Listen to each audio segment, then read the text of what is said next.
And welcome back to the final segment of the Entertainment Answer for this week. I am Matt Mungle. Appreciate you guys hanging out with us. Remember, everything that we do, theentertainmentanswer.com. Before we get out of here this week, I wanted to talk about The Marvels. It is the new film hitting theaters this weekend. It's been out for a couple of days now. All you Marvel fans have probably seen it if it's on your list to see. Marvel is just, it's funny, the Variety just came out with their latest edition of their magazine, and on the cover, the cover of it said, is Marvel in trouble? Is the Marvel franchise as we know it in trouble now? And I had to stop and think about it, and my first reaction was like, yes. I can't remember the last time that I seriously enjoyed a Marvel film. Not that they are not entertaining, not that I don't watch them to keep up with the timeline, not that I don't find things from each movie to hold on to and to enjoy and to like and to laugh at and to marvel at. But I long for the days. And even as I was watching The Marvels earlier this week, as I was watching it, I was like, man, I miss the energy that seemed to be in the theater with my own self, even when we had the Thors and Captain America Civil War, and we had Endgame, and we had the Avenger films, and what's going to be the next Avenger adventure? And, is there going to be a new Iron Man? Is there going to be a new Captain America? Is there going to be a new Thor? What's going to happen with Thor after Ragnarok? I mean, there was excitement with it, with Black Widow, and then even when we had Wanda and Vision, all of these great characters with Loki and just the relationship with him and his brother Thor, and just the Avengers as a whole. I miss that magic. And I know we're getting into another phase of the Marvel Universe. We've gone through a couple. We had, the Spider-Man's, franchise came into the Marvels with Civil War. We had Ant-Man, which we've had, 3 Ant-Man films with the Wasp. And so we're getting some solid films. I miss the excitement. I miss the ability to, really cling to these and go back and watch every year I would do this thing where, I know I'll probably have too much time on my hands. I would go back and do this thing where I would watch all of the Marvel films in chronological order of timeline, not necessarily when they released, but the chronological, you would just watch them all in order.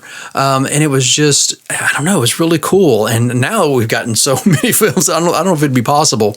I don't know how many days it would take to sit down and watch all of those, back to back, even, now that we have the Eternals and getting into, some of the things that were brought up. I'm not going to bring them up here because they're spoilers, but some things that were brought up at the end of the Marvels, I was like, wow, this could open up a door that is endless.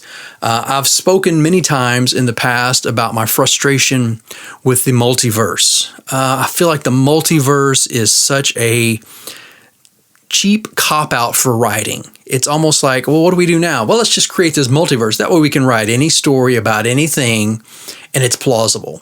We can just come up with anything. We can have these characters who have never interact. Did they die in the blip? Did something weird happen in the blip? Bring them back. We'll just say it happened in the multiverse. And even now with the Loki series on Disney Plus, which we're into season 2 now, it was just all this multiverse and jumping, and it was just too much. The Doctor Strange multiverse movie. I love Doctor Strange. It was a dark film.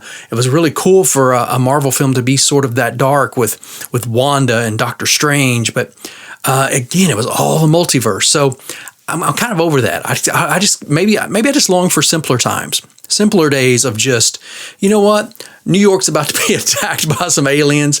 Let's get Tony Stark out there. Let's get, Bruce Banner together. Let's see if we can just make something happen and save New York. Just be simple about it. Let's just save New York. But now it's like all of this with the Skrulls and the Kree, and where has Captain Marvel been? And, what's going on with Carol Danvers, and what's going on with, all these other characters. It's just a lot. So I say that, man, that was a long answer to the fact of, is Marvel in trouble, that Variety asked. And yes, I think Marvel is in trouble. Can it dig its way out? Yes. Will it ever go down? No. There's just too much love there, too many solid characters and storylines that you can do. I just long for the older days of Marvel films. I think they were just special then. And maybe for people getting into it now, maybe for them it is as special. Maybe it is when they're going and they've caught up on all the Disney series. And they're watching those and watching them in timeline order. And now they're into this, everything that's post Civil War.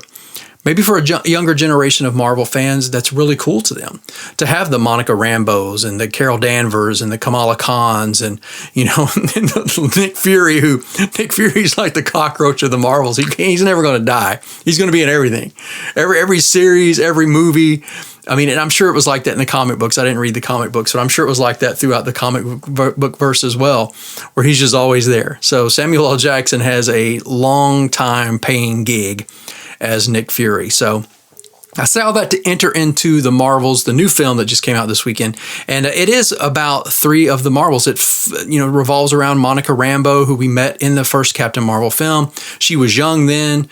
Her Aunt Carol left, and now she's grown up. Monica has, and she's joining. We saw her in WandaVision. A lot of things happened in WandaVision with Monica Rambeau.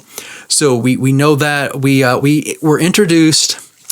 I love Kamala Khan. We were introduced to Kamala Khan in the Miss Marvel series on Disney Plus, which I immediately just loved Kamala and her family. They are such a bright light in the Marvel world. And to see her back in this one is so great. I hope that she continues to carry on the mantle, even after Carol Danvers maybe is gone. Monica Rambeau might be gone. I mean, they're getting older. The Tony Stark, everybody talks about bringing all these older characters back, but we need somebody to carry the gauntlet. And if anybody can carry this gauntlet greatly, I believe it's Kamala Khan. And Iman Vellani, who plays her, she's just endearing and lovable. She's funny. She brings so much to this new film. And, and then you also have Carol Danvers, who, is still just, very serious, very stoic. Brie Larson always brings this very, character, very straightforward, get done what needs to be done. And then having Kamala Khan there to kind of just lighten the mood was really cool. So having those three together made for a really interesting story and a really interesting movie.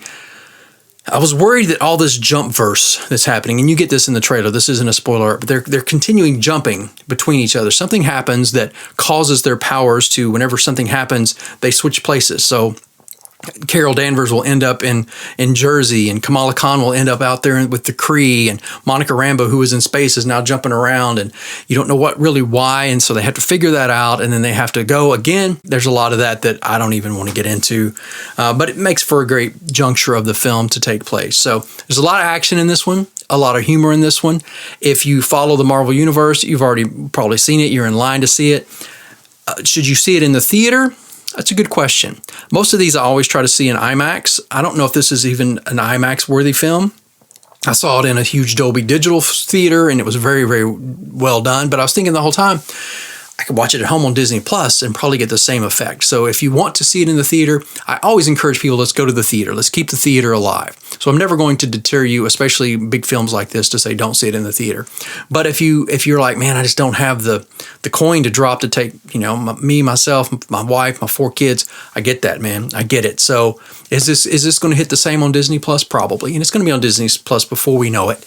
It'll be there. So, but it is one to watch for the timeline. For the story, there's a lot of funny stuff in there. There's a lot of stuff in here I was like, what is this? It seemed like fluff and filler just to be silly, but it was enjoyable. So as an overall film, I really did enjoy it. I think that it's one and done, maybe. Will I go back and visit it? I don't think so, unless some things in the future, as far as series and films, tie into this, and I want to go back and revisit it just to see what took place.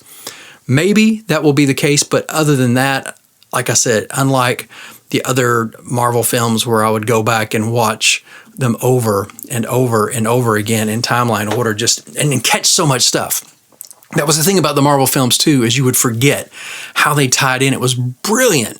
They would release a Marvel film and then 4 or 5 years later, or 4 or 5 films later, release another one. But when you put it in chronological order, it was seamless. Man, the storyboard for that, I don't know. Favreau's team, Kevin's team, everybody that's involved in the Marvel world, it's crazy crazy how they were able to put that all together. I'm not seeing that synergy in these films, even with the Disney Plus series to tie everything together. Maybe it's there, maybe it's not, but I think now Marvel films are becoming like DC films, where, you know, it was fun. We go to the theater and watch it.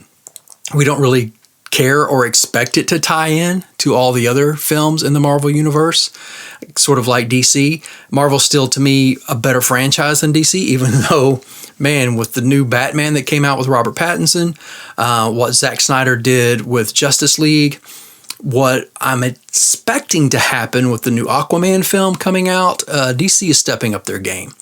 But still, Marvel is Marvel, and there will always be something loving and endearing about that. So check it out on your own. Again, The Marvels in theaters this weekend. For everything that we do, theentertainmentanswer.com. I'm Matt Mungle. Always appreciate you guys hanging out with us.